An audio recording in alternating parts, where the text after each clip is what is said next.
rápido que o ditador é querendo o presidente. Só me avisa, ó, que vocês já entramos ao vivo? Entrou. Já. Beleza. Estamos aí. Bom, faça as honras de casa aí, então. Traz já que a gente tá no bar aí, abre a primeira aí pra nós. Já entramos ao vivo? Entrou. Já tá ao vivo. Começa aí, André. Já que tá no bar aí, abre a primeira aí pra nós. Põe o YouTube no mudo. Já tá ao vivo. Começa aí, ó. Esqueci de pôr no mudo aqui. Boa noite, pessoal. Beleza? Boa noite, André. Boa noite, Rubão. Boa noite. Hoje nós estamos com a participação especial do Ivan Kleber, nosso amigo do grupo dos apoiadores do PH.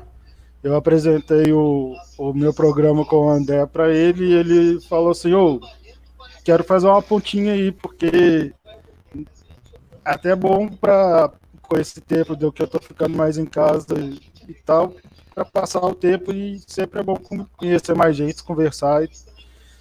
E eu adorei a proposta dele participar e tá aqui ele hoje com nós.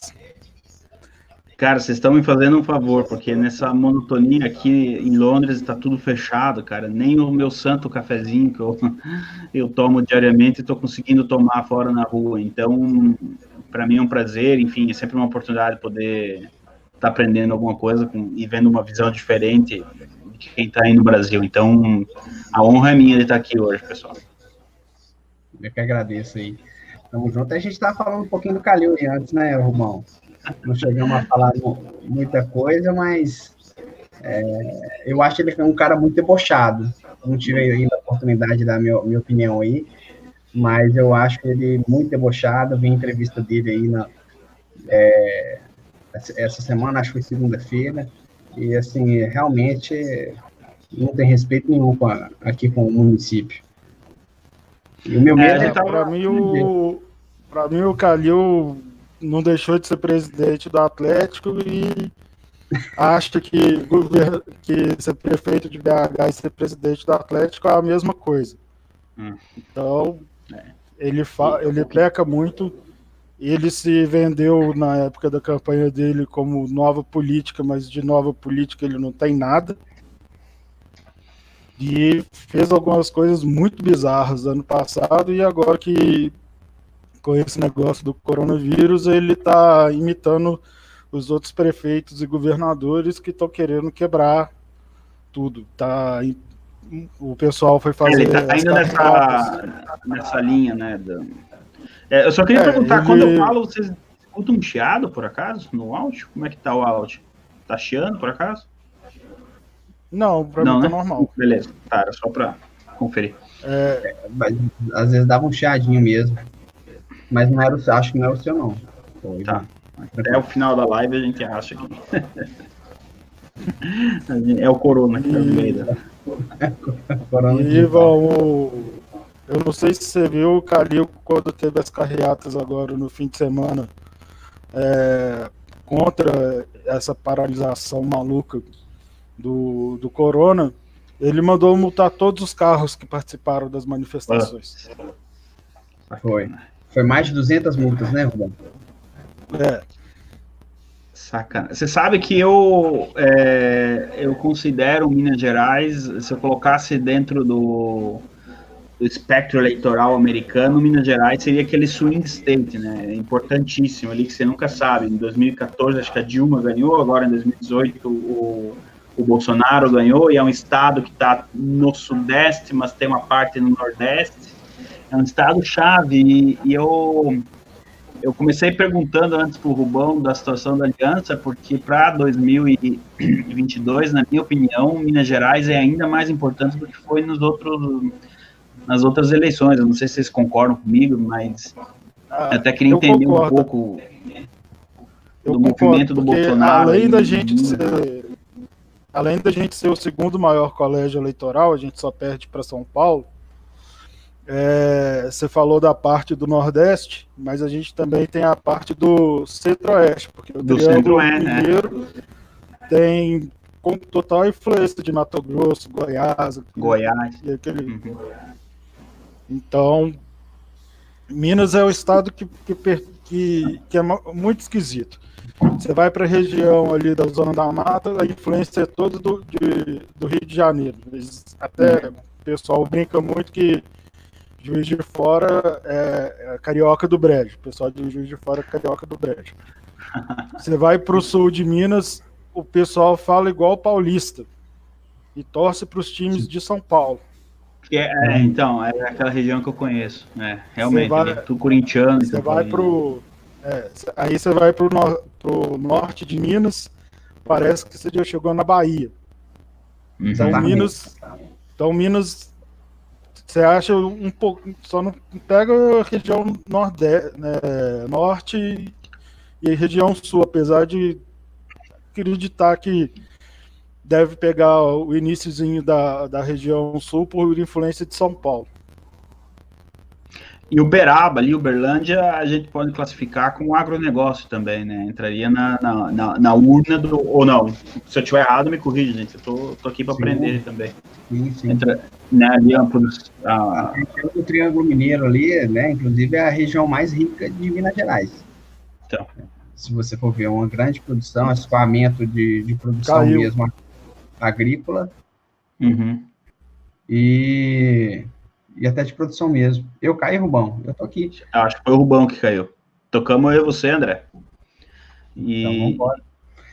Mas é uma região muito rica, uma região que tem assim, cidades com a população média, né? Porque, querendo ou não, eu vejo que São Paulo os interiores é muito populoso, né? E Minas Gerais, não, eles ainda têm cidades que são muito pouco populosas. Então, ele Entendi. Tem essa densidade assim, demográfica. Que nem o Rubão estava falando, é o segundo maior colégio eleitoral do Brasil, né, cara? Ali em 2022 o Bolsonaro vai ter que, ou Aliança, ou Conservador, quem for, vai ter que ter ali, sem falta, um candidato. Não dá para apostar mais em candidato emprestado dos outros, que nem foi acho que foi o Zema que se emprestou, na verdade, né? Não foi nem o Bolsonaro que foi lá buscar ele, acho que foi o Zema que foi esperto ali de entender o movimento e navegou na onda, né, cara? Mas é importante, o movimento conservador aí precisa, como um rio precisa da água, cara, precisa ter um candidato a governador aí. Urgente. Dos males, o menor, né? O Zema, a gente fala assim que ele é um coitado, né? A gente chama ele de bundão e tudo, até mesmo pelo perfil dele. Mas eu acredito, assim, que poderia ser pior. Infelizmente é assim, entendeu? É o que tem para hoje, né? É o que tem para hoje. E quanto à questão do Aliança aqui em Belo Horizonte, a gente tem a consciência de que, infelizmente, vão ter muitos infiltrados, né?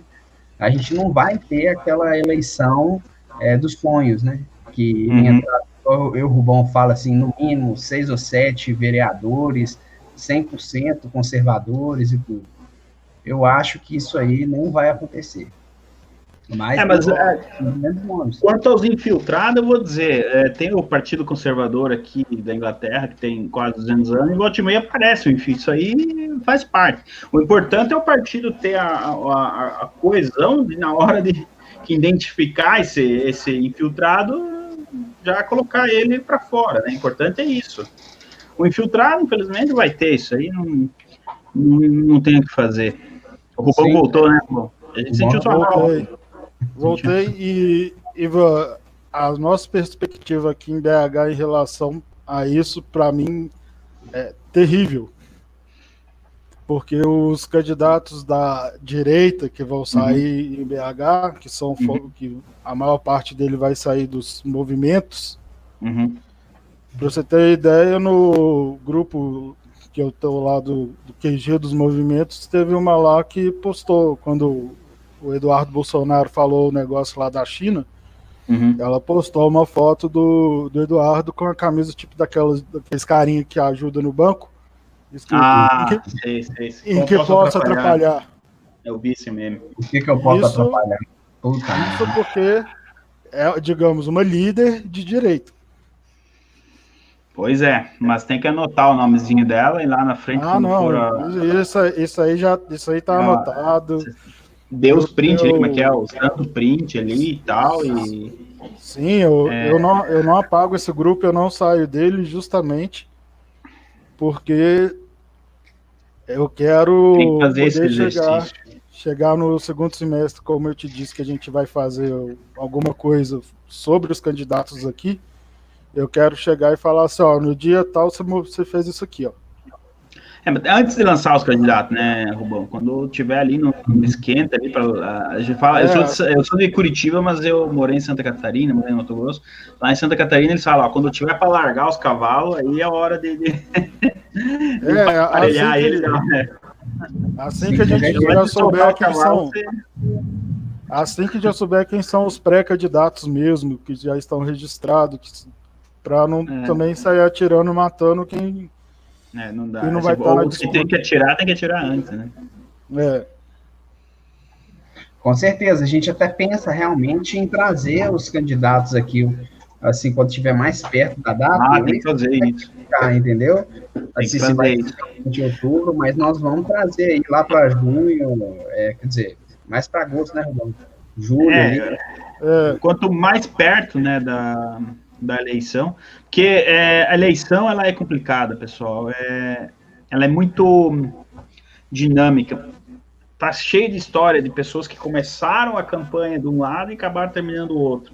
Então, tem, né, aquele candidato para-brisa que fica ali, principalmente para vereador, fica ali caminhando, namorando os dois lados, pensando no interesse dele. Então, você vê, uma das coisas que eu critiquei a Terça Livre em 2018, e hoje talvez eu dê razão para eles, fiquei pensando, mas, poxa, eles não estão entrevistando o candidato a governador, né, a deputado federal. Na época o Terça Livre estava já com 500, 600 mil seguidores, poderia ter dado um impacto maior. Hoje eu entendo que nem eles sabiam quem era quem, né? Foram enganar. Porra. Porque são pessoas comuns, de boa fé, igual nós, e que tentaram fazer o melhor, apoiar os melhores ali, e a gente não tinha como saber, ué. E digo mais, assim, eu não acredito que a Joyce perca a próxima eleição, não. Porque, assim... Eu acho que depende do cargo. Assim. Eu acho que ela não se elege. Ela se queimou de uma maneira brutal, viu? Até o eleitor... para que lado ela vai virar, né? Ô, Ivan, eu acho que se, por exemplo, ela for para deputada estadual, deputada federal, vereadora, ela vai, por causa dessa porcaria do voto proporcional. Federal ainda achou difícil, viu? São Paulo é uma carnificina. Talvez ela mude de estado, ela tem base eleitoral no Paraná também, lá de repente ela... Sim, mas a questão... Estadual é mais fácil. A questão é os puxadinhos de voto. Essa lei eleitoral aí do Brasil... Não acredito que ela seja eleita com o voto, não, mas eu acredito que ela consiga ser puxada por alguém. Pela lei, pelo coeficiente, né? Isso. O que me preocupa, assim, é porque se a gente vê aqui em BH algumas pessoas, até de dentro dos movimentos aí, que se diz de direita, que ainda defende ela, assim, né? Puxa, ainda tem gente defendendo ela? Pois é. Pra você ter ideia, nesse grupo do QGBH tem gente do MBL. E se fala mal do MBL, o pessoal fica puto falando que não pode falar assim do MBL, porque o MBL de Minas é diferente. Não caiam nessa. Ontem eu fiz Claro que não. Ontem eu fiz um exercício, eu postei até lá no grupo, que alguém tem que fazer o trabalho sujo, né? O presidente, como eu tô sem nada para fazer aqui com a quarentena, o presidente deu a declaração dele ontem, falei, quer saber de eu vou acompanhar pela página do MBL. Por que eu faço isso? Para ler os comentários, eu quero ver o que estava ali cozinhando dentro do MBL, né? E um dos três lá que estava falando na live, que nem a gente tá aqui, eu não sei qual é o nome dele, falou, nós somos a direita, ele não falou moderada, a direita calma, a direita tranquila, o negócio dele, eu falei, puta merda, o PH tinha que me pagar para eu estar assistindo essa live, para depois levar a informação, mas enfim, é o que tem para hoje, né, Prudência e sofisticação, né? Muito, ali é... Ah, mas ali a gente sabe que é um braço do PSDB, né? Primeiro a enxergar isso foi o professor Olavo lá atrás, no do impeachment, ele entendeu que... Eu quase me filiei no MBL de Curitiba, em 2013 eu estava nas manifestações lá em Curitiba gritando não vai ter Copa e tal. Quando eu vi, falei... muito tempo, logo no início. Isso aí também. Não, mas no início, né? Mas daí, em 2014, eu já tinha entendido que o MBL não era o que a gente queria. Eu entrei um pouco mais tarde, eu compreendi isso um pouco mais tarde, entrei na luta já para 2015, 2016, e fui me apresentar e entrar em grupo de direita e tal. Uhum. Quando eu fiz a ligação pro Terça Livre e tal, e com isso eu entrei nos grupos de WhatsApp do Terça Livre e fui conhecendo o pessoal. Legal. Mas antes disso, eu já estava acompanhando alguma coisa e tal, e foi mais ou menos nessa época que a máscara do MBL caiu, e eu também me cogitei a entrar do MBL. Uhum. Mas aí na hora que eu comecei a ver o Alan brigando com o pessoal do MBL, que eu acompanhava os dois, e fui percebendo um lado e o outro, eu falei assim, tô fora desse MBL e nunca mais assisti aquele canal. Eu de vez em quando eu assisto para você tem que, viu? Cara, eu entro em live do 247, eu entro. Infelizmente você tem que ver o que está se passando por essa esfera, sabe? Você tem que tapar o nariz, que nem o professor Olavo diz, ele leu todas as atas praticamente dos anos 80, 90 do PT. É foda, mas desculpa a palavra. Mas aqui tá livre. Cara, tem que fazer porque para entender o que está se passando. E os comentários no chat, eles dizem muito pra gente, sabe? Eu, em 2012 já, eu ficava ali no UOL, no Globo.com, lendo os comentários embaixo, mas como que o PT ainda tá no poder, cara? Porque em 2012 não havia censura dos comentários. Eu tô falando demais, já passa a bola pro André. Mas nos comentários você já entendia que havia ali sabe, o negócio tava fervendo ali. Dizia, meu Deus, mas como que o PT ainda tá no poder, né, cara? E então é um exercício que você tem que, de vez em quando, você tem que fazer. Né? Sim, você tem que fazer mesmo. E você me lembrou aí da questão dos comentários, eu entrava muito e metia o pau, cara, 2013 ali, era muito engraçado. Eu briguei pelo Aécio. Tá bom pra você? Todos nós brigamos, ou era Aécio. Meu maior arrependimento político é ter brigado pelo Aécio, cara. Ou era Aécio ou Dilma, quem não brigou pelo Aécio? Mas hoje eu teria ficado quieto, né, cara? Exatamente. Mas essa indignação era tanta que a gente não conseguia ficar quieto querendo vendo aquela situação, né? E olha para você ver o tamanho do desespero. A gente teve que chegar a pedir para o Aécio ficar. E é claro que a gente viu ali logo depois da eleição, como eles ficaram quietinhos, que alguma coisa estava errada, né? Porque a fraude foi assim, na cara.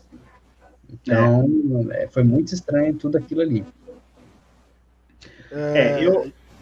Vai lá, Rubão. Pode falar, Ivan. Não, é que eu acho assim, não quero tomar o tempo de vocês, mas a análise que a gente tem que fazer é que até 2013 não havia um debate político, né? O que tinha ali era o PT dominando, enfim. E de 2013 a 2018 houve uma divisão entre a esquerda por trás da máscara. Esse livro eu não li ainda. Quem é o autor dele? Flávio Mobbs. Bom, o autor eu conheço bem. Esse livro aqui, Ivan, ele é difícil de achar. Eu consegui comprar ele numa palestra que eu fui do Flávio, de Ribeirão Preto. Ele conta a história das manifestações de 2013 e 2014. Só que ele conta mais, porque aqui ele mostra o modus operandi. Ele mostra o modus operandi de como são feitas as movimentações de massa da esquerda. Tá. Tanto que a primeira coisa que ele fala é daquela manifestação que teve em Nova York, onde eles fecharam a ponte que vai para a ilha lá de Manhattan. Sim. e mostrando como que o modus operandi daquela manifestação foi o mesmo do início da nossa aqui, e que se a gente não tivesse tomado a manifestação da esquerda, aquilo ia manter o PT no governo. Ah, eles iam fazer a Constituinte. De eterno. Mas, Rubão, o que eu voltei em 2013, por causa que o seguinte, de 2013 a 2018, então houve o que era esquerda ali, o que era PT, e um monte de gente entrou no barco Bolsonaro, mas dentro dessas pessoas, dentro desse mundo que entrou no mundo Bolsonaro, no barco Bolsonaro, havia pessoas pró-aborto, pró-liberação das drogas, os liberals, né, os sofisticados, e de 2018 para cá... sofisticação. O que está acontecendo agora, de 2018 para cá, quem é esquerda ainda continua à esquerda, e a gente tem um desmembramento, então, do que foi esse barco Bolsonaro, e vai ficar os conservadores ali firmes, e os liberals por aqui. Então, a gente vai ter 3. Eu posso estar errado, pessoal, pelo amor de Deus, eu estou há 5 anos fora do Brasil, mas eu acredito... Mas é isso mesmo que está acontecendo. A gente vai ter 3... Como é? A gente tem o Partido Conservador, o Partido Trabalhista e o Partido Liberal. Só que o liberal aqui, ele tem uma tendência mais à esquerda, né? Aqui também. Aí também. Então, eu acredito que... aí entra o MBL, entra o PSDB, entra o Novo, entra... Me ajudem. Dória... A sopa de letrinha aqui é grande demais, Ivan. Grande. Na esquerda, a gente sabe, tem lá o PT, o PSB, enfim. E dentro dessa esfera, você vai ter gente caminhando um pouco ali, dependendo da eleição, dependendo do momento político, saindo da esquerda, mais esquerda, e se fingindo de liberal e tal. Você tem esse vai e vem, e pode ser que tenha um vai e vem aqui também, sabe? Não, com certeza vai ter. É por isso que o Aliança, o Partido Conservador, esse movimento conservador, agora é hora de fincar a bandeira, entendeu? Agora é hora mas o Aliança só nessa eleição que vai ter que é a minoritária, né, que é de estado, das cidades, ele já falou que ele está fora.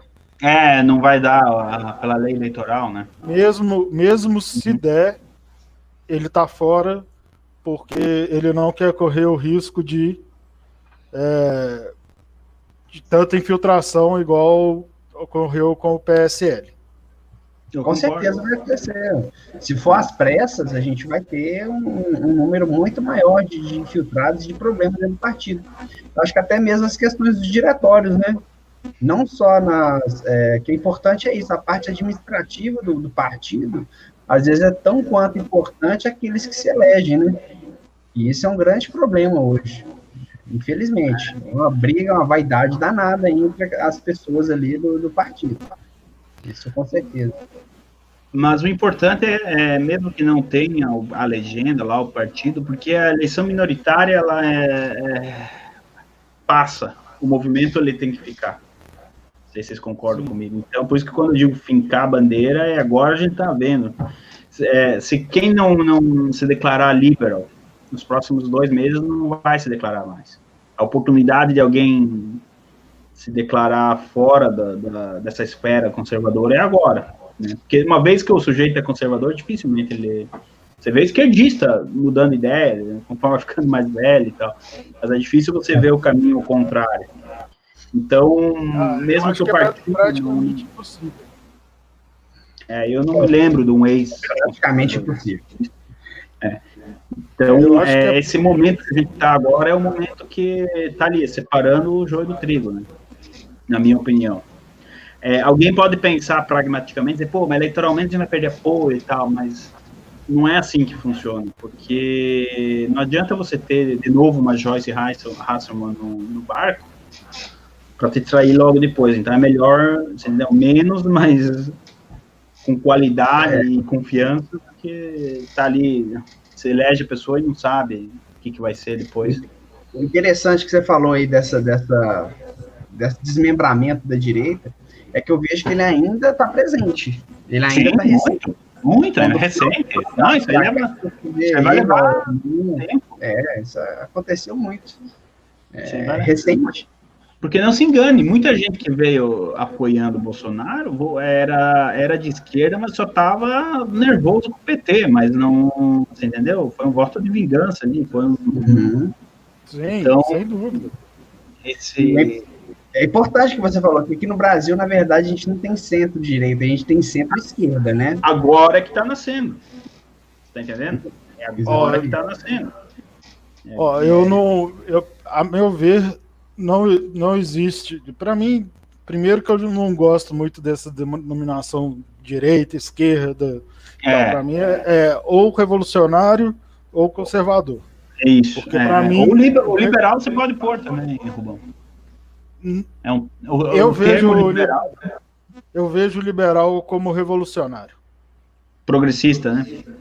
Sim, porque você pega a pauta econômica que hoje a gente sabe que a esquerda não é contrária a ela, porque ela sabe que sem o livre mercado ela está ferrada. Você pega as pautas morais, o liberal concorda com a ideia da esquerda. Liberação de droga, favor de aborto. Então, aqui também. Para mim, o liberal não é nada mais do que uma esquerda polidinha, por mais que ele se ache de direita. Eles se declaram progressistas, né? Então... progressista é só um novo nome para marxista. O que o André estava querendo dizer é que não estava explícito isso. Não mesmo. Agora que... nem hoje ainda está. Agora está começando um embrião, as pessoas a saberem que existe isso. Você vê, olha o quanto atrasado o movimento conservador está no Brasil. A gente está apenas se separando. A gente está aqui há 26 minutos conversando e a gente chegou à conclusão, óbvio que os três já sabiam disso antes, mas a gente levou 26 minutos para chegar no ponto que a gente descobriu que estamos apenas nos separando do que eram os liberais. Meus amigos, tem muita live pela frente, tem muito trabalho para fazer. Mas você tem que concordar que muitos dos conservadores que já sabiam disso falaram assim: não é hora também da gente desmascarar e separar os liberais da gente, porque senão a gente não chega no nosso objetivo. Não vamos dividir a direita, né? Vamos deixar para fazer essa depuração um pouco mais para frente. É que 2018 era crucial, cara. Se por acaso vence o Haddad, aí eles iam vir com tudo, cara. Então... Não, qualquer outro que vencesse, mesmo se não fosse o Haddad, mesmo que fosse o Alckmin, mesmo que fosse Meirelles, Ciro, Marina... Ciro, eu acho que seria ainda pior do que o Haddad. O Ciro, ele tem sede, né, de se vingar. O Ciro é perigoso, porque ele é doido, amigo. Ainda tem outra. Eu não sei se você lembra, se você ficou sabendo, a candidatura do Ciro foi bancada pelo Partido Comunista Chinês. Sim, eu sei. Tiveram reunião aí no Brasil e tudo, eu sei. Então... Tava no site e tudo. Como eu sei que no final o PT ou PDT do Ciro ia dar na mesma, porque, beleza, o Partido Comunista Chinês bancou a do Ciro, mas se o PT tivesse ganho, eles iam entrar com força em cima do PT. Mas se até com o Bolsonaro ganhando, eles conseguiram levar um grupo de parlamentar do PSL em janeiro para a China, vocês querem o quê? Ontem, eu não sei se vocês assistiram, eu achei legal da parte da Carla Zambelli, ela foi no canal da Paula Marisa, não sei se alguém assistiu, deu audiência. Eu ainda não assisti, não.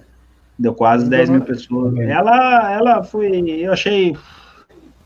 ela disse, olha, eu fui sem saber por que eu estava indo fazer lá. Ela não me convenceu muito, mas por outro lado agora também foi, né? Vai fazer o quê? Eu vejo mais burrice na Carla Zambelli do que malícia. Cara, eu me decepcionei quando eu fiz uma pergunta lá sobre o luginismo e ela falou, mas isso é de passar no cabelo ou é de comer? Eu falei, não é possível que alguém que esteve tão próximo ao professor Olavo não sabe o que é o luginismo. Eu posso entender uma pessoa que está entrando na política agora, mas... então, para mim, ela se fez de boa, cara. Então é pior, se ela dissesse que sabia e desse a resposta errada, era melhor. a palestra que eu fui, que o Flávio Morgenstern estava, que eu Flávio, comprei esse livro, foi esse simpósio aqui, ó. Foi um Tá. simpósio lá em Foi que ano Ribeirão isso? Preto. Foi que ano isso? Foi ano passado. Ah, tá. Ou seja, depois da eleição. Sim. Sim. Colocaram a Carla Zambelli para conversar sobre monarquia com Rafael Nogueira e o Luiz Felipe de Orleans e Bragança. Mas quem que teve essa ideia, mano? Quem queria ferrar ela, porque... Ah, jogaram ela no mato. Coitada. Ela Como que foi, voltou só pra irmão? fazer assim lá. Interessante, fiquei até curioso agora. Oi? Como é que foi essa conversa aí? Fiquei até curioso.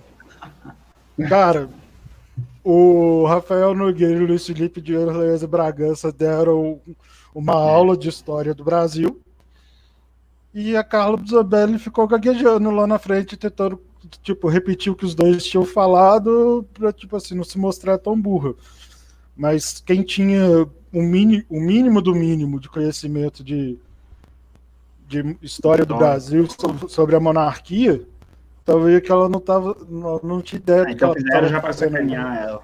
Coitada, e eu vejo que o pessoal cai de cima dela mesmo, né? Não é à toa, mas ela tenta defender mesmo o governo, você vê que as postagens dela Ela é esforçada, mas é que nem eles observavam, um burro esforçado faz mais estrago do que um inimigo, às vezes. Sabe? Aí entra o que a gente conversou um tempo mais atrás no grupo do PH, falando do cara lá deitado. Salvini, mesmo caso. Mesmo caso. Tá, Mesmíssimo caso. Pró-Putin, você acha que é por falta de conhecimento e tal, mas eu falei assim, na posição que ele tá, com isso tudo, falta de conhecimento ele não pode alegar, porque ele tem tudo na mão dele para saber. Pô, se nós três aqui, você, né, cada um no seu quarto, aí na sala, a gente sabe essas coisas, imagine um cara que nem o Salvini, meu, não dá pra... Então, quando a Zambelli falou ontem que não sabia o que era dominismo, eu falei, sabe com aquela luzinha? Então, tá aqui, não dá pra perdoar, né? Eu entendo. É verdade. Agora, assim, mudando de pau pra cacete, ontem, o que vocês acharam lá ali do Bolsonaro, assim, do pronunciamento dele? Vocês viram positivo? Eu achei bem melhor que o outro, assim. Cara, eu gostei, mas eu achei que não achei que ele recuou nem nada, não. O pessoal meteu o pau na análise que o Fernando Melo fez, mas eu concordo com ela em algumas coisas. Por exemplo, eu concordo com ele que a gente não deve usar a arma do nosso adversário, então ele poderia não ter usado o negócio do discurso lá do cara da OMS, mas ao mesmo tempo eu entendo que o Bolsonaro usou aquilo para chegar o povão e falar assim, ó, vocês falavam que o Bolsonaro estava falando sozinho, que ninguém respaldava ele, que tal, tá aqui, ó, tô mostrando aqui para vocês, ó, o que esse cara aqui do Ministério da OMS falou igualzinho. Entendi. Então eu achei que tipo, é uma faca de dois gumes. Pode ser usado a favor dele, nesse caso da população, mostrar que a OMS agora está com o mesmo discurso do Bolsonaro, mas eu concordo também com o Fernando que usar isso é frágil, porque se amanhã a OMS mudar o discurso, e aí, o que acontece com o discurso do Bolsonaro? Ele fica preso, né? Ele fica preso na OMS, é verdade. Bom, o que a gente precisa entender é que volta e meia o Bolsonaro vai ter que falar com quem não é eleitor dele. Tá? Ele não pode esperar que ele fale sempre a linguagem do eleitor dele. E o que ele precisava nesse momento, ele era aquele lutador de boxe no ringue ali, levando porrada. Ele precisava, sabe, respirar. Eu acho que foi essa a estratégia. Não é recuar, pelo contrário. Ele ganhou tempo, ele ganhou uma semana, 10 dias, sabe? Porque as veras Ele baixou a bola, mas manteve o discurso. Colocou a bola no chão, isso. E foi justamente isso. Porque não se enganem, as Veras e Brasis da vida, Brasil não estavam com o celular pronto para detonar ele. E assim, por uns 2, 3 dias, ficaram sem ter o que falar.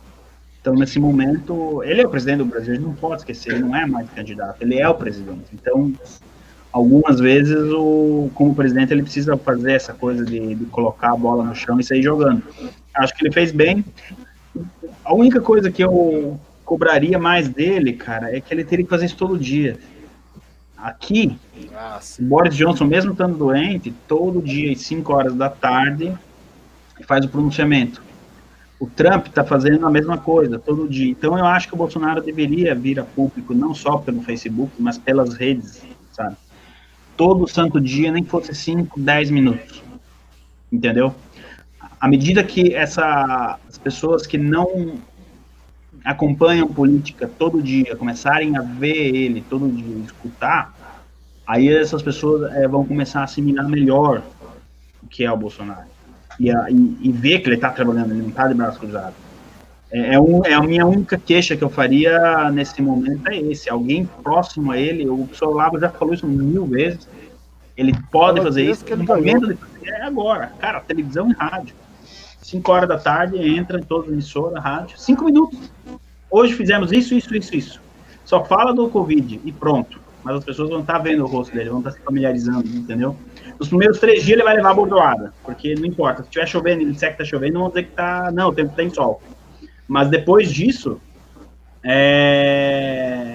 as pessoas vão acostumando. A participação especial. Olha a audiência privilegiada. O patrão está aí. Tudo bem, patrão? Só ilícito nessa live. Valeu, PH. Não sei o que vocês acham, mas... Valeu, Paulo. O presidente tinha que vir todo dia, na minha opinião, ali 5, 10 minutos, fazer esse pronunciamento. Vai ter panelada? Vai, mas depois do 3º dia passa as paneladas. E nem foi tanto assim, pelo que eu pude ver. Então, o panelaço é tão fraco. Então, o panelaço é tão fraco. Tipo, aqui perto de casa, outra eu ouvi, mas você percebeu nitidamente que eu não tinha nem 10 panelas batendo. Então, só o meu prédio são 14 andares. E é cheio de prédio aqui do lado. E você, André, o que você achou do discurso do presidente ontem? Bom, eu achei que o discurso dele foi bem assertivo. É lógico. Bem mineirinho, foi bem mineirinho. Pois eu acho que assim, sempre vai ter gente que vai criticar, né? Lógico que vai ter o que melhorar. Mas ele usa a estratégia que ele acha melhor. E eu confio muito no presidente, nas estratégias que ele usa. É claro que a gente acha assim, poxa, ele poderia fazer esses discursos sempre. Lógico, seria bom. Mas eu acho que ele vai preparando mais o terreno, às vezes, para tomar medidas mais firmes no futuro. Eu acho que ainda medidas firmes estão por vir nos próximos dias, se continuar da forma que está. Entendeu? Então você vê que o discurso foi diferente do primeiro, né? E eu acho que o próximo ele já vai preparando para tomar as ações necessárias. É isso que eu pensei. E outro detalhe que eu vi também é que foi impressionante como é que a mídia já estava preparada para criticar, né? Então, é isso que eu estou falando. No mesmo momento, eles já estavam postando e tudo. Panelaço, para mim, é passar vergonha. Eu acho que a esquerda sempre passa vergonha no Panelaço, pelo menos aqui na minha região. É muito fraquinho. Aqui em Londres também eu não escutei nada. Pois é, muito fraquinho. Muito fraquinho. Aqui só serve para eles mostrarem a insignificância deles. Bastante forçação de barra, né? Sim, é muito feio, mas bom, é isso, eu fiquei bem puto com a mídia, eles já estavam preparados assim mesmo. Eu tô aguardando, e eu acho que ele vai soltar no momento certo, e aí vocês podem até ter mais informação que eu, que há uns 10 dias atrás, quando ele estava na Flórida, ele falou, olha, eu sei que eu ganhei no primeiro turno. Eu não acredito que o presidente do Brasil ia falar um negócio desse sem ter provas. Eu não quero ser tão ingênuo assim de acreditar que ele falou aquilo só por falar. Não é possível que ele ia fazer isso. Com certeza Entendeu? não. Cara, eu até acho que o negócio aqui ficou tão extremo para tentar para impedir que ele falasse sobre isso. Como assim? O confinamento, a ação dos governadores e tal, para tirar ele o time de falar isso. Porque foi, tipo, ele falar isso, ter a manifestação onde eles começaram a engrossar o caldo, o presidente retornar e o caldo engrossar ainda mais. E é óbvio que o Bolsonaro não ia soltar uma dessa no meio de uma crise dessa. Mas eu acho que ele vai deixar para, se ele realmente, eu não vi, não sei se vocês dois tenham visto as provas, nós ainda não temos as provas então, né, nós três aqui. Então, eu acredito que ele deve usar essa prova, ali se realmente a coisa estiver aqui, ó, daí ele tira para fora. Porque em tempo de paz, você não usa uma cartada, né, desse tamanho à toa. Não, eu acredito completamente ali que tem provas. Eu também. Não, eu tenho convicção, porque eu não tenho acesso, não vi nada. Vamos, você viu, você não quer falar, você está muito quieto. Não. Quem dera eu tivesse tanta influência assim. Mas o pessoal do Terça Livre já falou que sabe as provas que ele tem e que são fortes. O Fernando Melo também, senhor Sepúlveda. Então, a gente tem muitos relatos lá na época da eleição, né, Rubão? Eu saí correndo aqui dessas zonas eleitorais todas aqui. Não, mas o que eu acredito que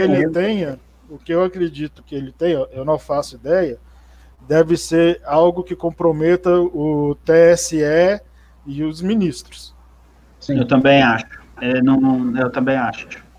Se fosse comprometer o diretório do PT, isso já tinha vazado. É coisa grande. Também acho.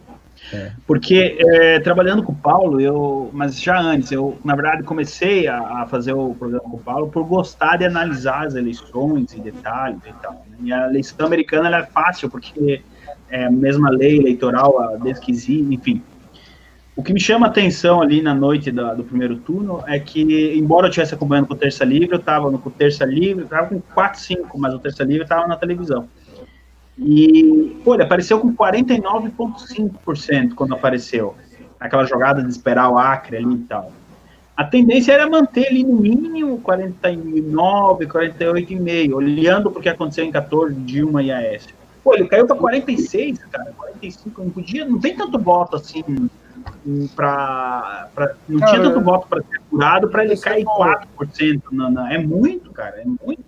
E se você quando tocou na eleição da Dilma contra o Aécio, ali também houve alguma coisa estranha. Porque a gente esperou, eu não lembro agora o tempo, mas a gente ficou... O Acre, 3 horas.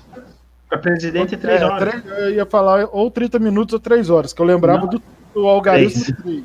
Não, é 3 horas. 2, se não me engano. De São Paulo, de Brasília para o Acre. É 2 horas. A diferença do Aécio para a Dilma, estava todo mundo falando que o Aécio já estava eleito. Aí por causa pegou o avião para ir para Belo Horizonte para comemorar. Aí por causa de um dos menores estados em população do Brasil, 200 mil votos ele vai e vira. Não faz sentido nenhum. Aquele ali foi feio. Nos Estados Unidos, você tem a costa leste e oeste. Eles têm o mesmo problema que a gente tem no Brasil de fuso horário. Eu não chamo esse problema, tem essa característica. Meu amigo, abriu ali, deu 10 horas, uma em Nova York, ali a costa leste, começa a divulgar os resultados. Mas tem ninguém para votar lá na Califórnia ainda, não tem problema, os resultados vão saindo já. Não tem essa, sabe? Por que no Brasil tem que... Vamos falar a verdade, vocês acham que o eleitor lá no Acre vai mudar o voto dele por causa que viu que Faça o meu favor, né? Pelo amor de Deus. Não, isso Primeiro, é realmente uma estratégia. primeiro que não vai, primeiro que A não vai Deise mudar. é 3 horas, porque tem o fuso horário, a Deise Trevisol tá falando, ele tem o fuso horário do horário de verão, bem lembrado. Tinha, Então né? eram 3 horas, verdade. Mais essa ainda. Agora vai cair para 2, então. Mas não tem mais, né? Vocês não têm mais faz horário de verão. não faz sentido de jeito nenhum. Agora, a pergunta que fica é quando ele vai soltar essa cartada, né? Quando que ele vai soltar essas provas? Eu acredito que ele vai soltar logo que as coisas derem uma acalmada, porque em paz a gente sabe que não vai ficar. Não, ele não pode jantar com o Trump uma noite, no outro dia dizer que tem essas provas e tudo ficar por isso. Eu também acredito que não. Com certeza. Não, o que eu tô falando é que, tipo, assim que acabar o negócio do coronavírus, o Brasil não vai ficar em paz. Não. O mundo, cara, tá. Vai dar uma acalmada, mas não vai ficar em paz. Eu acredito que nessa calmaria ele solte isso. Eu acredito que ele pode soltar isso até no início até o final desse semestre ainda, Rubem. Mas isso, eu sinceramente, eu espero que esse negócio desse vírus chinês maluco aí não dure mais do que 2 semanas. Eu acho que vai ser até final de abril ainda. Eu acredito que sim, porque tem esses efeitos colaterais ainda, né? Tem o resquício do que fica, de toda essa discussão, dessa preocupação, que a mídia também não larga o osso, né? Você vê que a audiência dela está sendo toda sustentada por causa disso. O pessoal está em casa e, querendo ou não, está assistindo e está buscando informação através deles. E eles tiveram audiência, né? Eles estavam... Tem um probleminha aí, André, na questão da audiência, que como a gente aqui na Europa está 3, 4 semanas na frente, eu posso dizer o que vai acontecer para você. Daqui a pouco, os patrocinadores vão pegar e vão ligar, olha, muito bom, estamos com 60%, 70% da audiência aí, beleza. Só que o pessoal não está comprando meu produto. Tá? Então, a imprensa está caindo numa armadilha que ela mesma está... Eu vi porque eu sei que na Itália os patrocinadores já estão ligando as rádios, enfim, isso aí eu vi hoje até, por sinal. Beleza, ela na Itália também, a rádio está com a audiência lá em cima. Mas e aí? E o vendedor, o cara que vende chocolate, chiclete, cerveja, o que for, não está vendendo? O que adianta ter? Pode ter 100%, que nem na Coreia do Norte, de audiência, mas se não consegue vender o produto. Mas eu concordo com você, a mídia vai tentar empurrar isso aí com a barriga o máximo. Se puder levar lá perto da eleição do prefeito, vou levar, com certeza. Com certeza. Eu vi um vídeo semana passada, o Aécio com a ideia de cancelar a eleição. O Aécio ainda tá falando? Aquela porcaria fala de vez em quando, ninguém ouve ele não, mas ele fala. Uhum. Cancelar a eleição, fazer uma eleição unificada em 2022. A partir daí, todos os cargos, prefeito, governador, presidente, tudo, sim, e cargo de 5 anos sem reeleição. Como é aqui. Mas aqui a reeleição para primeiro-ministro, ela é válida. Eu acho que... Eu até acho que isso não acho que isso é uma má ideia, não. Mas eu acho que tem que mudar muita coisa. Para mim, esse voto, a primeira coisa que tem que acabar é com esse voto proporcional. Bom, isso aí é o voto, isso aí o voto proporcional, para mim, é o pior, é o crime que há no Brasil na eleição. Concordo. E é um dos últimos países do Ocidente que ainda usam esse tipo de... Aqui o voto é distrital. Exatamente. Nos Estados Unidos, você vota no candidato distrito. Implementar esse tipo de voto distrital, né? Eu acho que seria uma boa opção. O problema é que tem que passar pelo Congresso, né? E aí, que nem o Rubão tá falando no começo da live, metade do Congresso que tá lá é tudo por voto proporcional. Mais da metade. Então, eu não parei para ver os números, mas a gente sabe que fora o suplente, cargo, que não sei quem, que entrou, tudo no voto distrital não tem isso. Você não tem suplente, entra o segundo colocado, não importa quem seja. O Alan uma vez falou, eu acho que eleito pelo voto direto na Câmara dos Deputados, eu acho que é 1/5. Então, mas, enfim, é uma coisa o resto tá tudo ao lado que foi puxado. Ó, outro país que tem uma lei... Por isso que eu te falei que eu acho que todos esses que a gente fala, não é para prefeito, não é para governador, não é presidente. Deu uma travada lá. André, você é a favor de adiar a eleição ou não? Eu acredito que não. Eu acredito que isso aí é mais uma estratégia deles.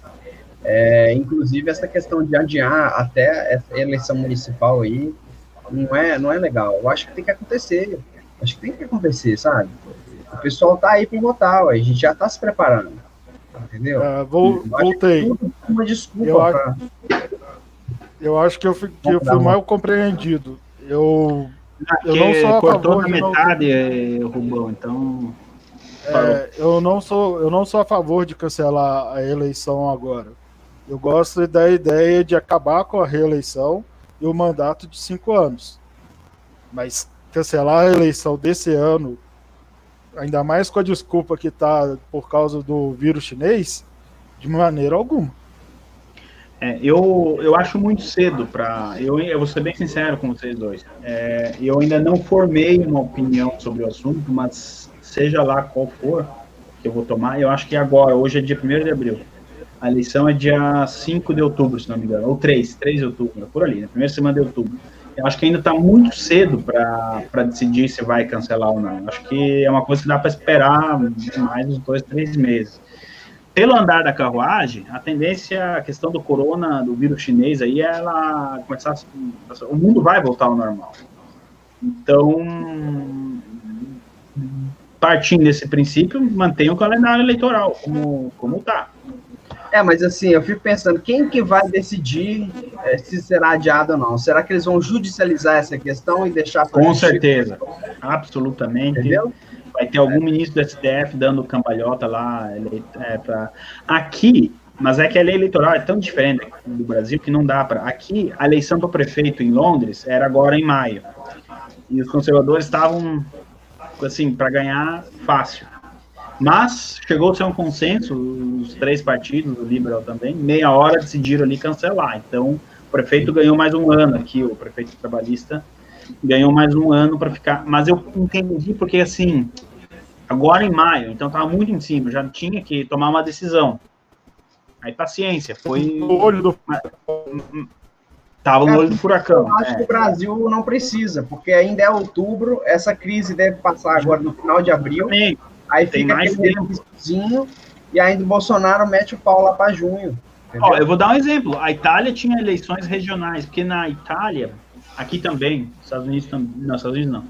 Na Itália tem 26, 27 regiões, e as eleições são... Uma não casa com a outra. Então, sim, algumas regiões tinham eleição agora em abril, eles jogaram justamente para outubro. Então, na Itália, que está no foco do Rubão, está no olho do furacão. Mas você sabe que no Brasil não é formador, né? Tem certeza que tem gente já tentando tirar algum... Eu vou esperar o Renan Calheiros, seja lá qual for a opinião do Renan Calheiros a respeito, eu vou ser o contrário. Exatamente. É igual a Aécio. Se o Aécio que está propondo isso, eu já não aceito. É o contrário. E o Aécio também bem quietinho, né? Durante esse tempo todo, ele ficou bem na moita ali.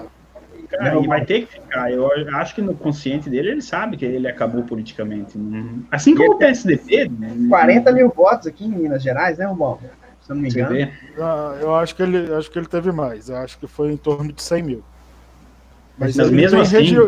Ele tem regiões compradas em Minas, aquela região de Cláudio, Furnas. Mas mesmo assim, um fiasco. Ali na represa. Que a tendência ao PSDB é isso, pessoal. O Alckmin fez 4%. O Dória ali, com certeza, eles vão fundir alguma coisa ali, vão deixar o novo para dar uma aparência, vai nascer um partido de centro ali.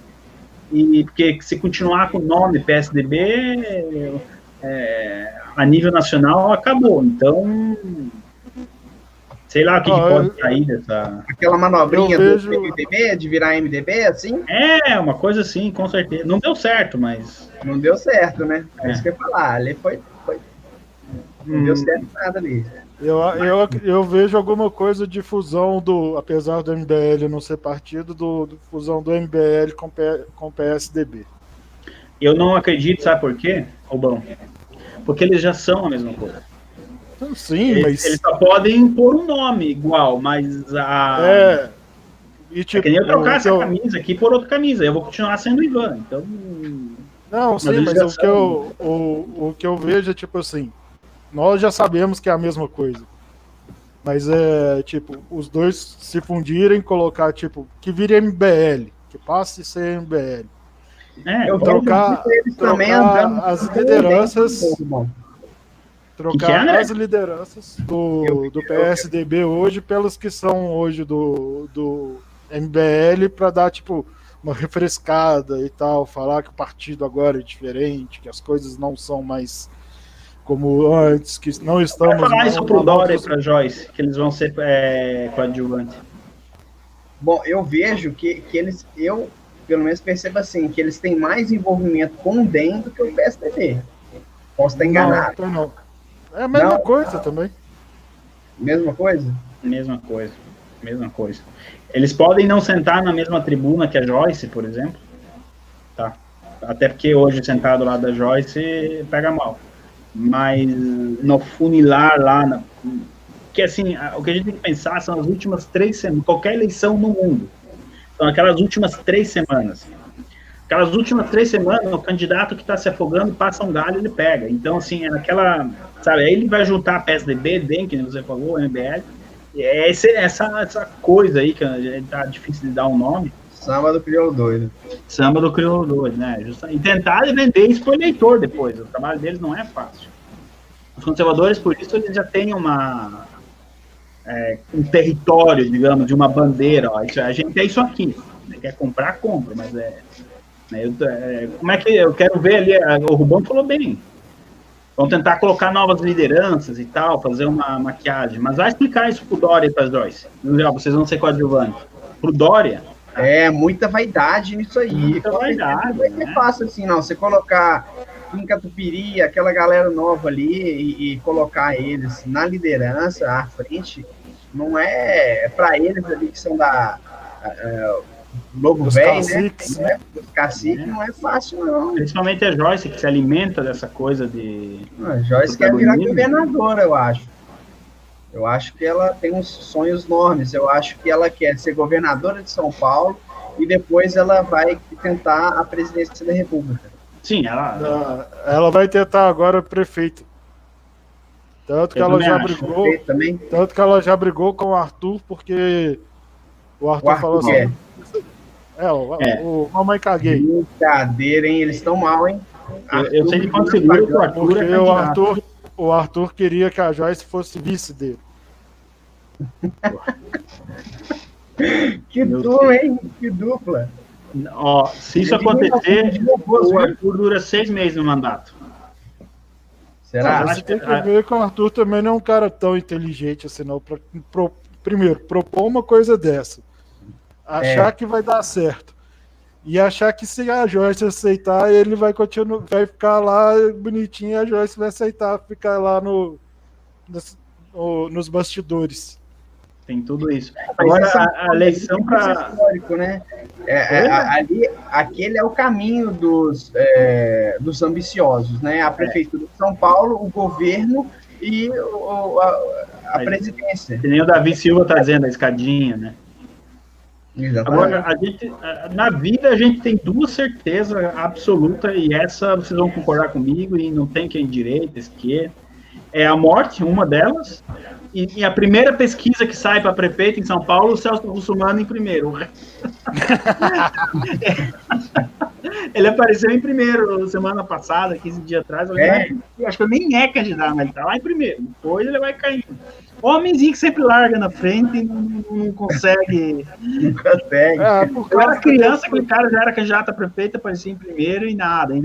Ele, pelo menos, por causa daquele programa sensacionalista dele lá, que ele enfrentava e tal, defendeu no povo, das injustiças. Defesa do consumidor. Aquele da caixinha. Morria de rir daquilo ali. Ele tomava cada resposta, eu te falava. Mas quem que vai ser o candidato do Bolsonaro em São Paulo? A prefeito? O problema é que o Bolsonaro não vai apoiar ninguém, né? Não vai. E vai depender da gente filtrar e ver quem que será o conservador. Eu acredito, por exemplo, que o Douglas Garcia não vai se candidatar. Eu acho que estão falando do Edson Salomão. Edson Salomão, beleza. Porque eu ainda acredito naquela questão de quem é conservador e não deve largar mandato de legislativo para assumir um cargo do executivo, seja onde for. Sim, isso daí já é mais um ponto a favor do Edson Salomão, porque ele é assessor do Douglas. Ele não está em um cargo. Por isso que eu tô falando, é tranquilo. O Douglas seria péssimo ele, além de fazer um bom trabalho lá, eu não vejo com bons olhos essa não sei, fica a impressão para mim que seria essa ambição de administração pública.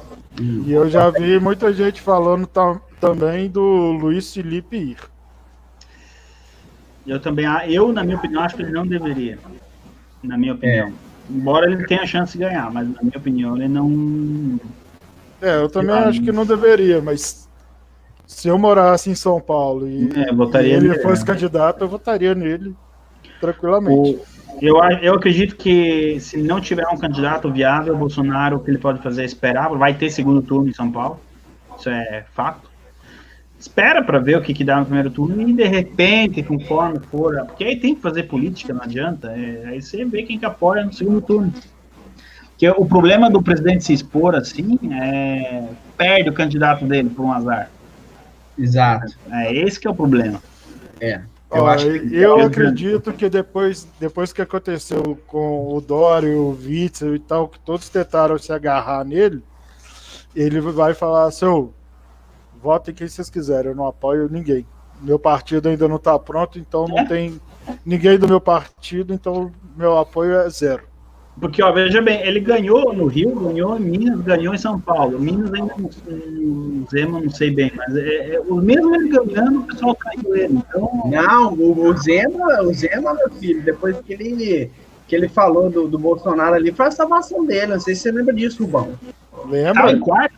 Ali no último debate do primeiro turno. No último debate, ele falou. No final do debate, ele falou que apoiava o Bolsonaro. Tirou essa cachola, ele tirou um pingão ali, filho. Não, mas eu sou Bolsonaro. Ele já fez que nem o Witzel e o Dória, ele já traiu o Bolsonaro ou ele ainda tá neutro?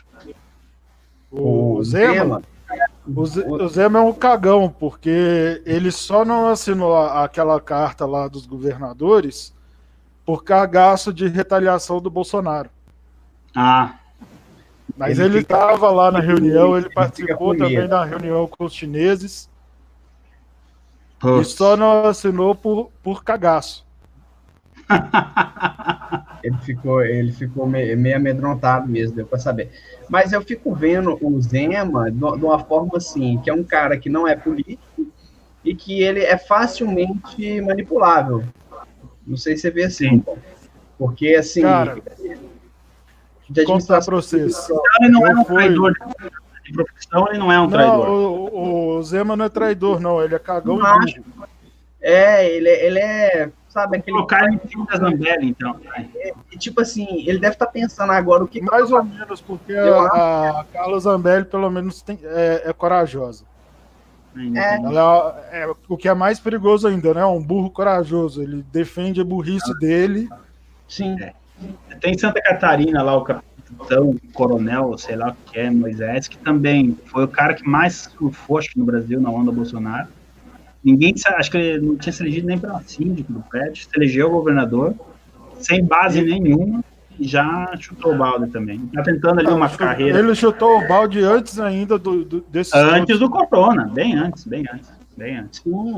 Ano passado ele já tinha chutado o balde. Eu lembro da Ana Carolina Campagnolo falando que, tipo, assumiu e já chutou o balde direto. Sim, já propôs coligação com o PDT, desse tipo.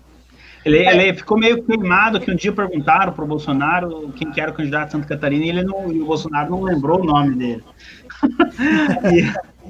e aí teria, mas o cara ninguém trai assim só por causa de um detalhe desse. Não, isso é muito mais questão, eu acho, que acredito, de poder. E eu acho que ele é um exemplo muito grande, porque eu acredito que ele é o primeiro assim, liberal mesmo, né, ainda mais do Partido Novo, que se diz 100% liberal, a ganhar a eleição de governador. Eu acho que ele é um exemplo claro de que realmente a administração dos liberais não dá certo. Assim. E não é igual eles sonhavam, da noite para o dia, nós vamos ser liberal, nós vamos reduzir impostos, nós vamos estimular a economia. Não é. Se for ver aqui em Minas Gerais, o Zema não está conseguindo fazer isso. Mas o Zema não vai conseguir. O Zema não vai conseguir fazer isso aqui em Minas nunca. O cara é eleito para fugirmos de Anastasia e Pimentel. Sim. Estavam bem aí também. Você vê as nossas opções aí. Que é duro. E ele vai quando eu fui no evento do Novo, quando o Zema ganhou e teve outros deputados também eleitos e tal, eu juro, velho. Eu fui com o Nicolas, não é o Nicolas do Direito a Minas, é um outro que fazia parte do grupo de onde o CART surgiu, que fez os eventos aqui, eu ainda confundo o lado por causa da câmera. Eu fui com ele nesse evento. Na hora que acabou os deputados eleitos e o Zema falar, eu falei assim, nós estamos fodidos. Esses caras não tem a mínima noção de onde eles entraram. Tem isso também. Entendi, só. Ele tá igual azeitona na boca de banguela, eu tô falando. Ele não. Ele tá. Eu tenho certeza que ele tá pensando assim, meu Deus, o que eu tô fazendo aqui, né? Onde eu fui? Aí, beleza. O Zema foi eleito pra gente fugir de Anastasia e Pimentel. O que ele fez? Manteve todos os cargos abaixo dele com PT e PSDB. Todas as secretarias. Todas as secretarias. O problema é que também teve governador que se elegeu sem base, né, cara? Aí não tem a base no parlamento, não consegue fazer nada também. É isso que dá, não eleger conservador, mas também... Que é o que o senhor lá fala, a gente primeiro elegeu, antes de ter uma base, a gente primeiro elegeu o presidente para depois construir a base. O homem tá lá sozinho agora, é mais ou menos isso. E isso que eu ia falar, essa questão de também ter pessoas para poder colocar... Não tem? Faltou gente para ocupar, né? Boas pessoas e fácil de achar, não é fácil de achar, não. Você tem que estar muito inteirado de cada assunto da secretaria para você achar um bom nome que está escondido ali. Não é fácil. E outra, aí não bastasse isso, nos cargos que surgiram, ele fez, tipo, exame de seleção. Ele pegou currículos para consultar e depois entrevistinha. Antigamente, aproveitando, tem uma pessoa que fez uma pergunta, o que acha de filho para o candidato passado. Antigamente eles faziam isso, não tinha quem colocava o filho, o sobrinho, o neto e ia preenchendo, né? O fim do nepotismo. O que vocês acham dos políticos que ficam por toda a vida nos cargos, passando de pai para filho? Eu acho o que eu acho, eu não posso falar de horário, mas... Eu acho que o Brasil, né? O canal aqui, você pode falar abertamente aqui. Não uma porcaria, né? O que vocês acham? Eu acho a coisa pior do mundo, porque o pior da política, né? Os caras ficam achando que aquela cadeira é cativa dele. E aí, se não ganhar, se eu não tiver na cadeira no próximo mandato, dá um show. É o que acontece lá com os barbalhos. Eu ia dizer agora, do Pará, justamente. O Jader Barbalho caiu na lei da ficha limpa. Ele estreou, ele inaugurou a ficha limpa, né? Colocou o fantoche do filho dele lá para continuar fazendo a falcatrua dele por lá. Ué. Tem muita gente assim, né? Esses dias eu descobri. Eu descobri o Aécio é um. O Aécio é neto, né? Eu descobri por acaso que o vô do Fernando Collor de Mello matou um cara dentro do Congresso nos anos 60. Sim. Motosserra, né? Não, esse foi outro. Não sei quem. Eu sei que ele pegou e deu um tiro dentro do Congresso. Sim, o avô do Fernando Collor. Mas também teve um lá que acho que matou com motosserra. Mas isso aí foi no Pará, não foi no Congresso, não. Mas essa loucura eu não sabia, não, do vô do Fernando Collor de Mello, sim, cara. Eu vou ver se acho o link da coisa para mandar para vocês.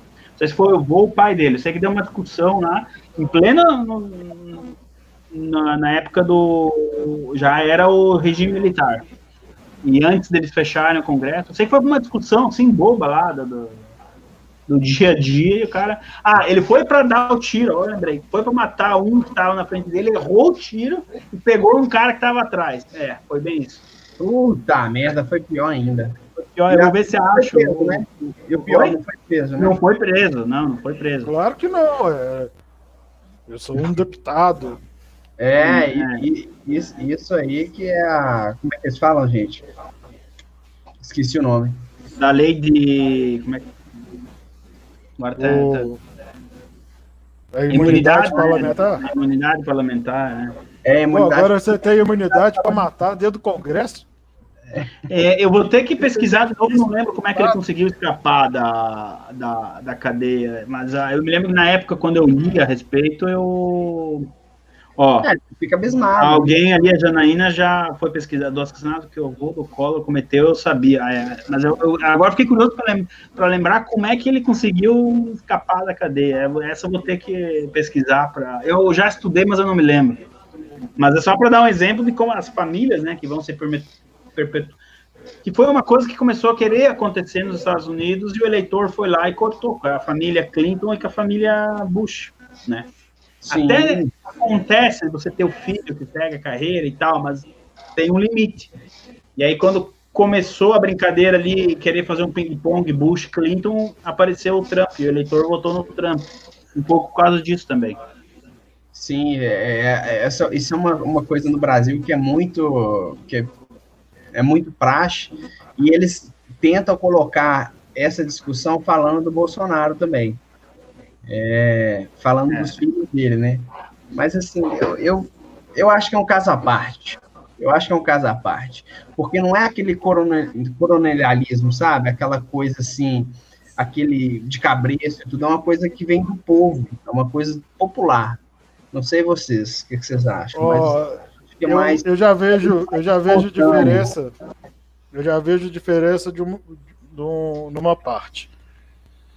Nenhum filho do Bolsonaro se candidatou. Quer dizer, o primeiro deles que teve sucesso foi fazer campanha num estado diferente que o pai dele... O Flávio, né? Concorria. Não, o Eduardo.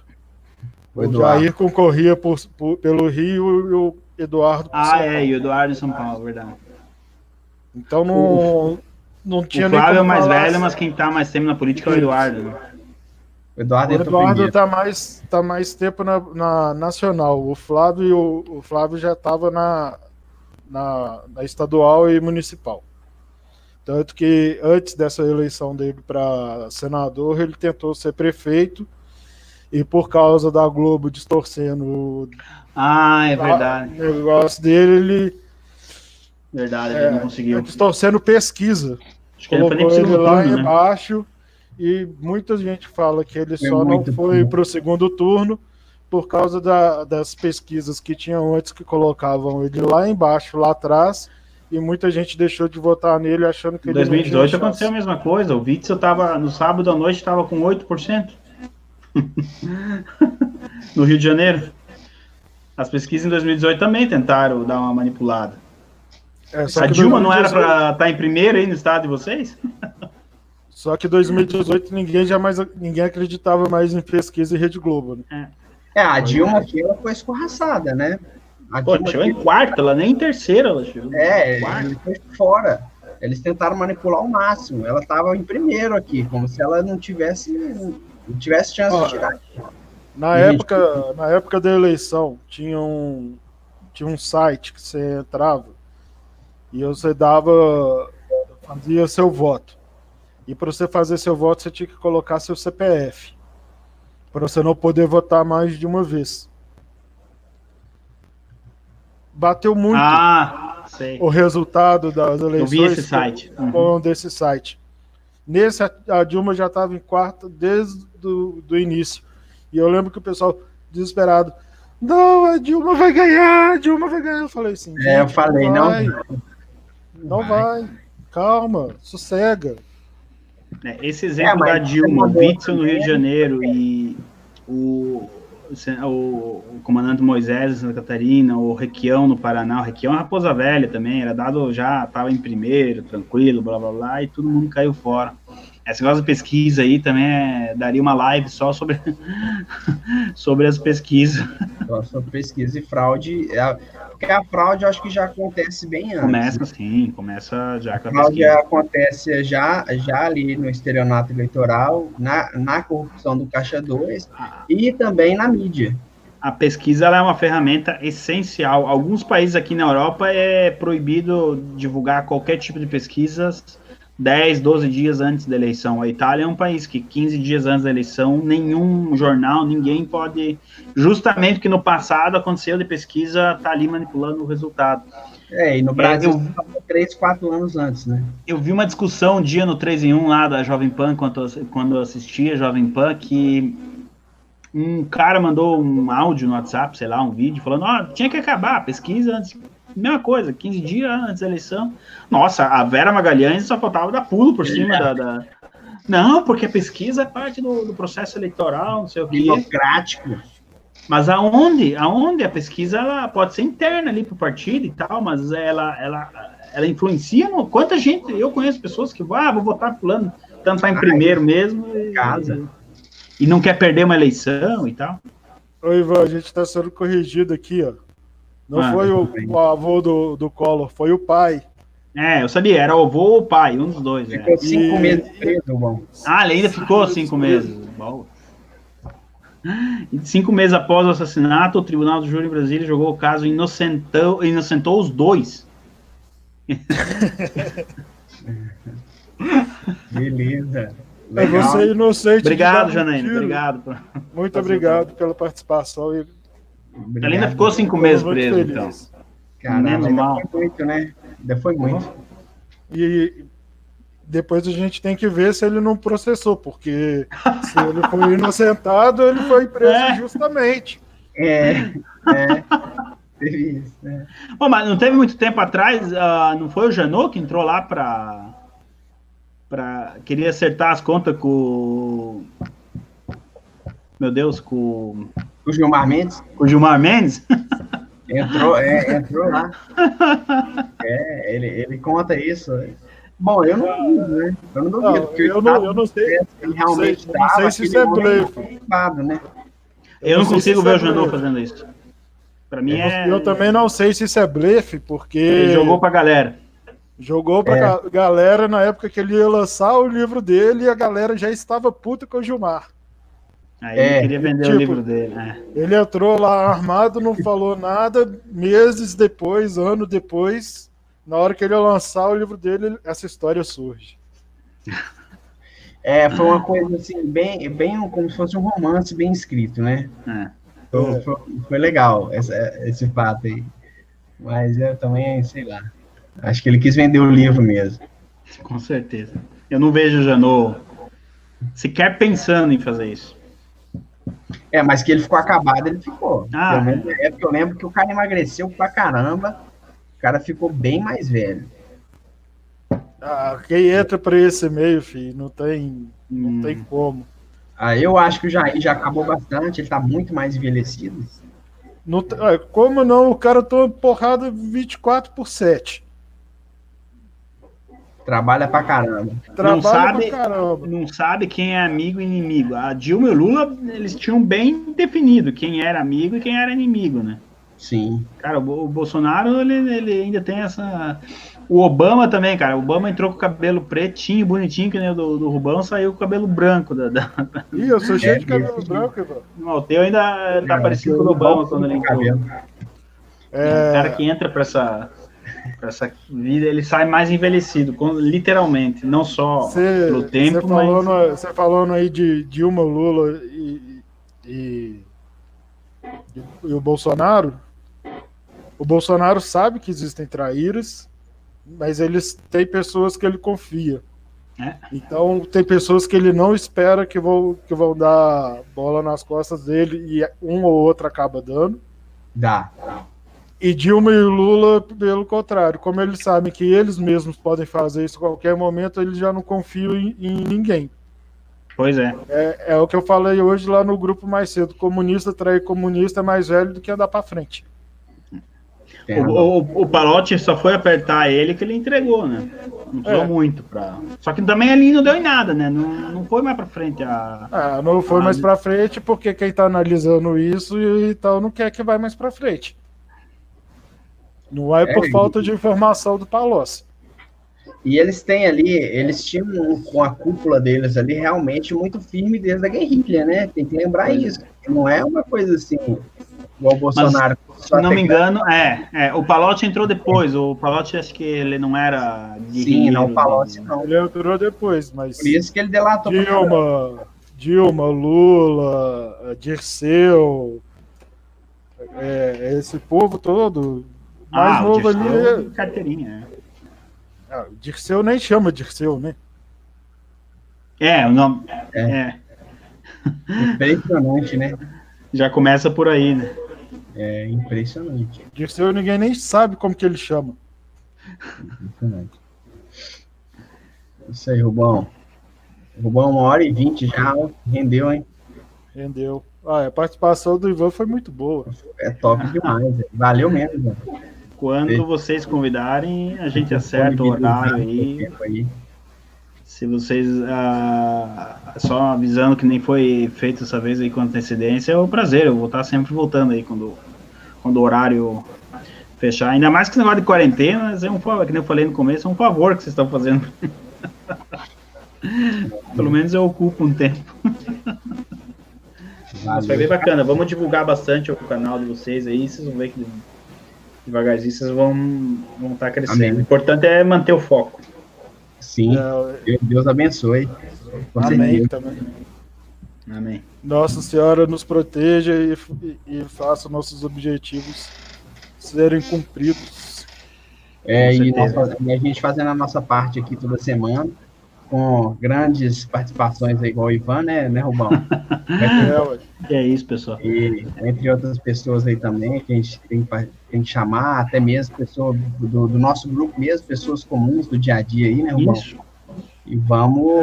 eu contei pro Ivan essa nossa proposta de chamar pessoas comuns para elas contarem a trajetória delas. Mas bem no fim, as pessoas comuns querem ouvir pessoas comuns. Se elas querem ouvir mala, elas ligam a CNN lá, a Globo News. As pessoas gostam de ouvir, se identificar, né, Rubão? Sim, e para mim o mais importante disso é que através de as pessoas podem se espelhar nisso para também fazer a própria mudança. Justamente, a maioria hoje que está no mundo conservador, digamos assim, no Brasil, foi através do YouTube. Depois foi para os livros, né? Através de indicações e tal, mas quem nunca assistiu um vídeo do professor Olavo e votou no Bolsonaro, você vai falar o quê? 70% dos eleitores do Bolsonaro, pelo menos um videozinho do professor Olavo assistiu, né? E aí foi buscar conhecimento, livros e tudo mais. O caminho é esse, tem que ocupar o espaço. Eu acho que vocês estão certinho. A estrada é essa. E, como eu falei antes, sempre que me convidarem, a gente acerta o horário aí, vai ser um prazer eu estar voltando aqui. enquanto as pessoas não enjoarem, eu volto. E vai ser um prazer ter você aqui de novo. A gente vai combinar assim. Eu achei o programa hoje muito legal. Bom, importante é A gente tá bem no começo do canal, a audiência ainda é pequena, mas o importante é começar com a audiência e ir crescendo até a gente chegar de forma nos orgânica, nossos objetivos e passar a ter realmente expressão, mas a gente tem que começar, ninguém começa grande. Se não começar, não vai, não adianta, tem que começar, justamente. E manter o foco, né, Rubão? Manter a persistência. O André mudou de cenário, o canal é pequeno, mas tem mais de um cenário aí, ó. Deixa eu te explicar aí. Você tá sem som, André. O André, ele trocou de cenário e trocou de figurino. Ele é chique. Ele tá escutando a gente. Acho que caiu de novo. Acho que ele deve ter desligado a câmera, porque ficou só a bolinha. Uhum. Bom, mas é isso. Vamos encerrando por aqui. A gente combina novas lives. Foi realmente muito bom ter você aqui com a gente, Ivan. Obrigado. Eu achei muito produtivo o papo. Ó, o André voltou aí. Vamos ver se ele tá falando agora. Tá falando, mas não tô falando. Tá sem áudio, André. Eu acho que ele tá falando sem saber que a gente tá vendo ele. Não, eu acho que ele tá. Agora ele escutou, mas tá escutando, mas não tá falando. Quando fala, a gente não ouve.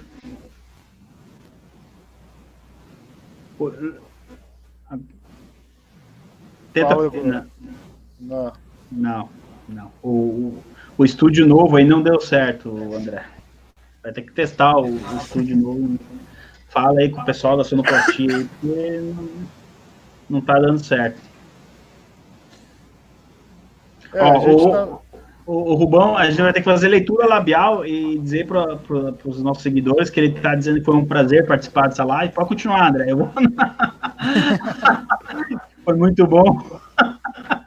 E que ele está pedindo para o pessoal dar like. Dá o like, se inscrever. Viu? A gente faz até leitura labial aí, não tem problema. E ele também está dizendo que é um prazer te receber aqui também, Ivan. Sempre que convidarem, eu estarei às ordens. Então, gente, beleza? Até mais. Até a próxima. Valeu, abraço, até mais. Fiquem com Deus. Amém.